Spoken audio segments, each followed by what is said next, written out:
Okay, we're going to look at the intersection of lines now. So turn your books to page 15.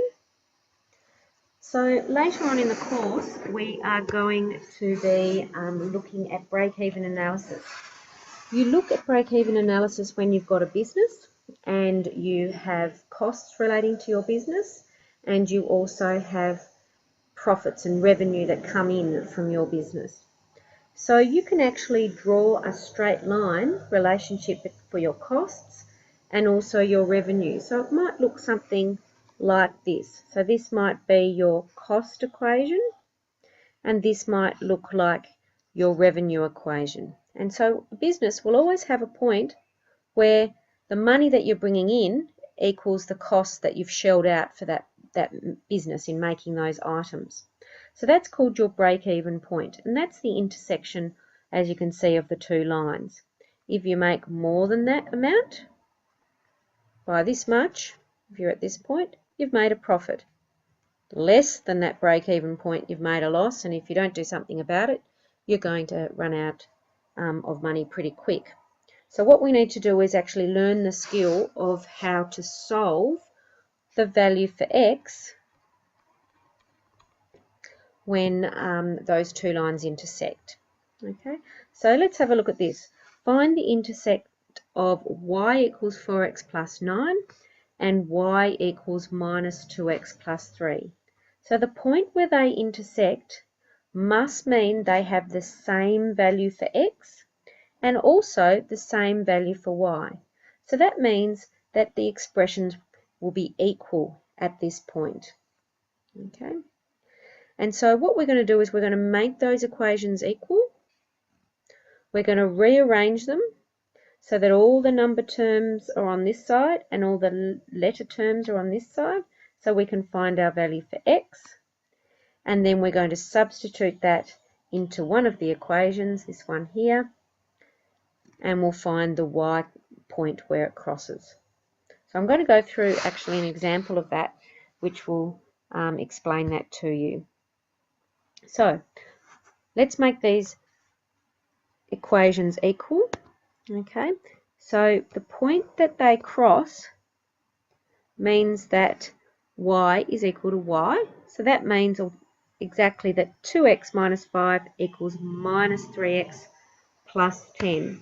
So let's make them equal. 2x minus 5 equals minus 3x plus 10.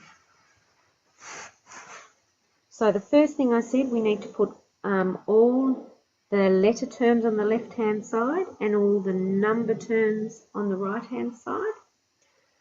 You can do this in one step if you're good at this, or if you're new to this, then I suggest you do it in one turn at a go. So let's do the letter terms first.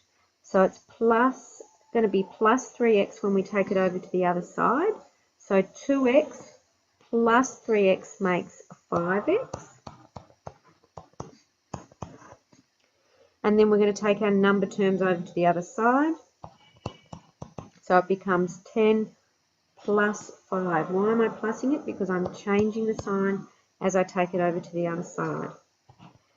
And then it's back to one of our basic skills there. We've got a number multiplied to x, so we're going to divide it on both sides. So it's 15 divided by 5, make 3.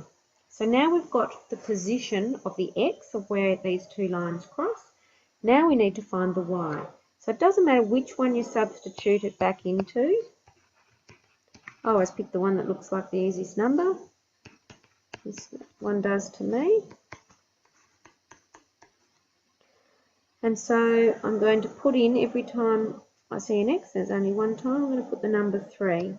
So 2 times 3 minus 5 makes 6 minus 5, which makes 1.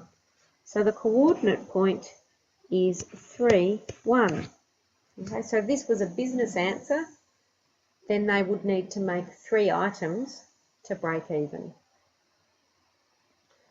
So let's do one more of these. So now we know that we need to make the equations equal.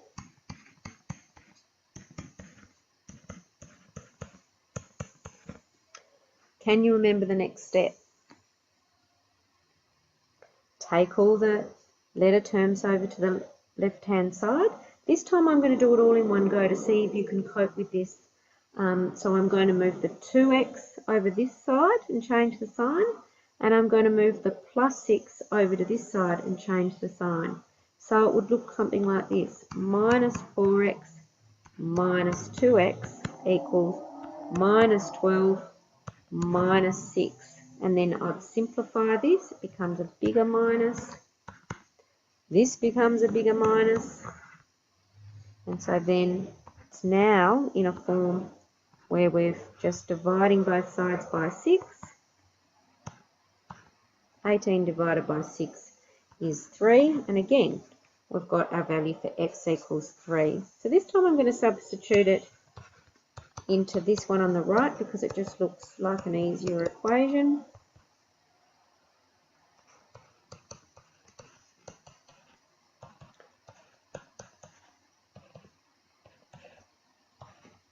And so our coordinate point is 3 minus 6.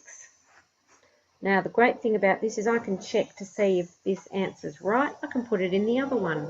Minus 4 times 3 makes minus 12. Minus 12 plus 6 makes minus 6. So I've done it right. So I want you to have a go at some of these questions on page 41. If you go there and have a look at those, then you can do, using a graphics calculator, how to do those. So the questions on page 41, do question 17 first, and then using page 12 of your calculator companion, go through the steps how to formulate that on your graphics calculator. Make sure you get exactly the answer that's in your book before you go back to page 41 doing question 16.